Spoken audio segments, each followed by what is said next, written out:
Hello once again, ladies and gentlemen. Welcome to another edition of Let's Talk About, hosted by yours truly, Zach Kyleman. We're back in for another shorter version this week. If you had been following on social media, you may have noticed I was on vacation in Las Vegas over the past week. So nothing on the NFL. I did watch games, obviously, but two things. The Bears didn't play this week, so I'm not going to be really talking as much on them. And then I wouldn't say I was watching the games. I wouldn't say that I was 100% attentive at the time. We were just having a great time in Las Vegas. We did look for football to watch, but we were more also trying to enjoy the Strip and what the city has to offer. So on that note, not going to be doing much on the NFL this week. However, for this edition of Let's Talk About, one thing I did pay a lot of attention to, and I'm just going to go through quickly on my points, is the XFL Draft. The XFL Draft took place October 15th and 16th. So here's what I'm going to do with this. Again, this is going to be a short one, but I'm going to just kind of give you a few quick thoughts on the draft. I'll give you players that caught my eye that I remember or have noticed from pieces in the draft, and also a little bit of a word for people that have certain thoughts on spring leagues. Let's get into it. So the XFL Draft took place on October 15th and 16th. It was held as kind of a conference call selection type of committee style where each team had their own war room and each team was able to pick picks based on a snake draft. Now, real quick, what is a snake draft? A snake draft is basically a setup of a draft where you'll have your first set of teams going in their original order, but once you get to the end of the order, it then flips and goes in the opposite direction. So 8 teams are in the XFL. You start 1 through 8. Whoever is the 8th team then gets to pick again, and then it goes in a reverse order down to 1, etc., etc., etc. So they did it in that draft order for all of the phases, which again, the phases were skill players, offensive line, defensive front 7, defensive secondary, and an open draft consisting of special teams players and other notable players that might be picked up that they didn't want to grab in the early draft pieces. Some of the notable guys that I saw picked up in the draft, a lot of them were Alliance of American Football players. Really happy to see some of these names pop up again and getting selected openly without having to wait for the open segment, meaning that their value was shown. So people like Kenneth Farrow, like Rashad Ross, DeMornay Pearson L., Jarrell Presley, of course. We had quarterbacks Luis Perez and Brandon Silvers going as the starting quarterbacks for respected teams. You know, guys like that impressed in the Alliance days back last spring were on full force and were prominent throughout the draft. And I was impressed to see a lot of that talent was getting a second chance with the XFL, and deservedly so. To be honest, these guys deserved another chance. Some of them did get their chance in the NFL. For example, Garrett Gilbert is on the Cleveland Browns right now, and he's the backup, and he deserved to have that spot. Some other people, though, that were in the Alliance, I'm surprised weren't in rosters. Trent Richardson, though he has had many chances, I believed he should have been on one of these rosters. Same goes for Carter Schultz. I don't know how the guy didn't get a roster spot in the XFL. I'm kind of surprised also, from what I've understood, how he didn't get a roster spot in the NFL. Now, he was on Minnesota, and obviously Minnesota has depth on defensive side of the ball, but even in that case, Schultz, I believe, should have been drafted. Just going to be honest with you. Though some players as well were NFL talent, so this is another thing you got to compete with. You're competing with ex-NFL talent as well as talent that's trying to get to the NFL in general or back to the NFL. So example, people like Christian Michael, Matt Jones, who are running backs that did have a shot, however, just didn't make the most of their shot. Ryan Broyles was one that I was surprised to see, and I'm happy to see. He was a receiver that had plenty of talent in Detroit. It just seemed that injuries were derailing his career, but he looks like he's jumping back on the high horse after a few years of kind of finding himself. Happy that he is getting back in the saddle. Obviously, Landry Jones has been touted by the XFL a ton this offseason as their premier quarterback, one of their top talents, and of course he's with Bob Stoops again. So obviously he has a lot to live up to, and it's a pretty impressive pool. Bears talent, by the way, 2 guys that stuck out to me, for you Bears fans out there. Tanner Gentry is going to New York City, and Will Sutton will be in Seattle on that defense. So kudos to those guys. I'm happy they found a spot. I actually really like Tanner Gentry in Chicago. He's kind of the underdog, undersized receiver that kept on the roster, and really was a fan favorite. And Will Sutton, I believe, had his moments on the Bears defense, but it looks like he's going to work himself back into the NFL. So happy overall. Some other NFL talent that stuck out to me, Matt McGloin, by the way.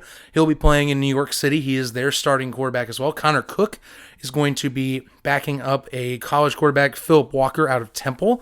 And also, we're going to see other talents like Matt Elam as well, who had a chance on, or Coney Ely as well, who will be in the XFL.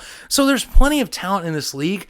I think there is a high chance this league's going to look really good come the beginning of 2020, just because we have people that have been in these spring leagues. They know what they're going to get into, and we have NFL talent that know what to do as well. It's a very diverse group, and I'm very impressed with the draft pool that the XFL got. Now, something I got to bring up while we are on the discussion of the XFL, while we're on the discussion of spring football, smaller football leagues in general, something that I see a lot when we talk about spring football and football that's not the NFL is I see a lot of people that they read these articles or they read specific pieces or pieces of information for these leagues, and they aren't reading into what this all means. For example, the XFL announced just a week ago or so of this podcast that they were going to have an average salary of $55,000 a year. That's per player. There's obviously have been many reports saying there's going to be tiers of pay for better athletes, but the average player is going to make $55,000 a year. Okay, yeah, that is, some professions do make more, and some professions definitely are not as risky. That's understandable. But one thing that sticks out to me when it comes to football is people read this number and assume that, wow, the XFL is really cheating out players on money. Why aren't they paying the NFL-sized contracts? Why are they paying out what would be, compared to the NFL, dirt cheap? I mean, think about this. The NFL's average pay is in the six figures. The XFL's is in the five-figure salary, and that's more along the lines of a regular, 9-to-5 job. But here's the thing that bugs me with this. A lot of people put this as the XFL's done already. My thoughts to you, the person that thinks the XFL or these spring leagues are done, why aren't you giving them a chance? Is the problem because it's not the NFL? Because the big blue shield with 8 stars and red lettering isn't sitting there on your television screen? Is that the problem? Because if that is the problem, then is it that you just like the NFL more?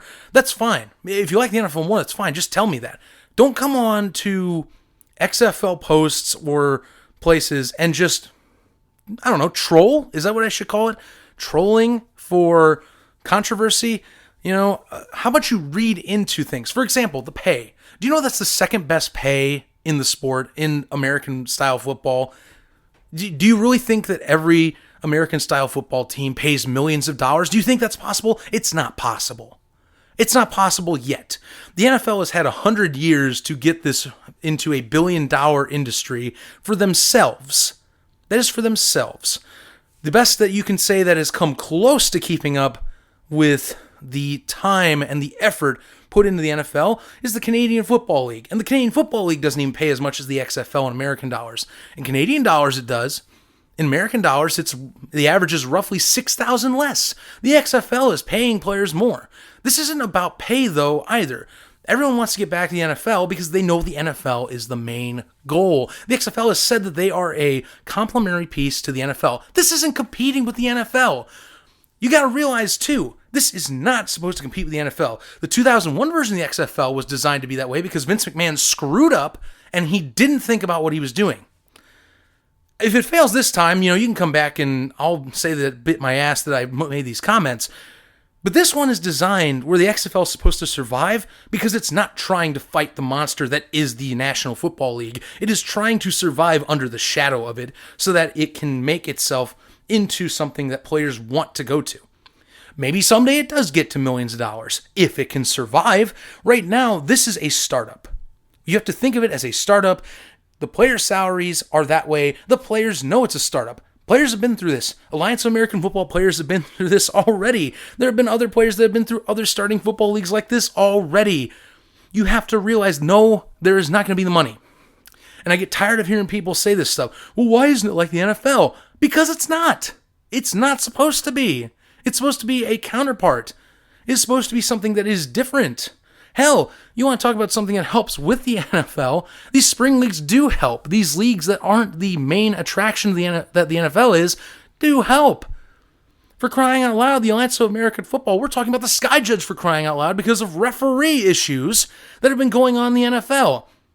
The Alliance had the Sky Judge. It didn't survive. The AAF didn't survive because of money, even though they were paying players more. Even though they had all this technology, even though they had the opportunities, they didn't pay them more, but they helped advance the game. I think of this argument similar to what we see with, say, Madden NFL games. Do you remember that Madden used to have competition? That Madden used to have other options to fight against? For example, the 2K game series. 2K used to have, well, Sega Sports that is, used to have a competitive video game to Madden that would help advance the industry. What do we get with Madden now? Nothing. Madden is a joke anymore from what I've seen online, from what I've seen on videos, what I've seen with friends or talk with friends. It is a joke. Funny enough, the NFL is kind of a joke right now with how it's refereeing itself. But we have other leagues that are proposing other revolutionary ideas. The Sky Judge. Funny, CBS Sports also claims the Sky Judge would work right now for the NFL. And that was with the Alliance. The Alliance is gone. But the NFL says it won't work. Amazing. Do you think maybe other leagues might help with actually advancing the sport? I think it would. So for those of you that want this to die, that want you just to say, go away, I say this to you. Give it a shot. How about that? How about we stop trying to kill something before it starts? Because there's a lot of passionate fans out there that actually want to see something out of this instead of trying to let it die on the wayside by a curb. And on that note, that is going to do it for Let's Talk About, hosted by Zach Kyleman. I apologize for the angriness or the frustration at the end of this episode, but I had to get it out there because I've seen way too much of this on Twitter for me to handle. The thing I give to you is this. Read into what you are looking at. Sometimes the face value doesn't always reveal what the small details are. Read into something. I promise you, you'll find more things if you just dig under the surface. Until next time, guys, I will have a full NFL podcast up coming next week. Also still working on the Dan Holmes podcast that will be getting back underway again after I get things in order from my Vegas trip. And I may actually make a little bit of a tail trip podcast for my Vegas trip. May or may not. We'll see what goes on with that. But thanks again for tuning in. Keep on sending the good words and the advice. I appreciate it. You can always find me on Twitter and Facebook. On Facebook, you can find me at Zach Podcast Blog, which is Let's Talk About, hosted by Zach Kyleman. That is the podcast page.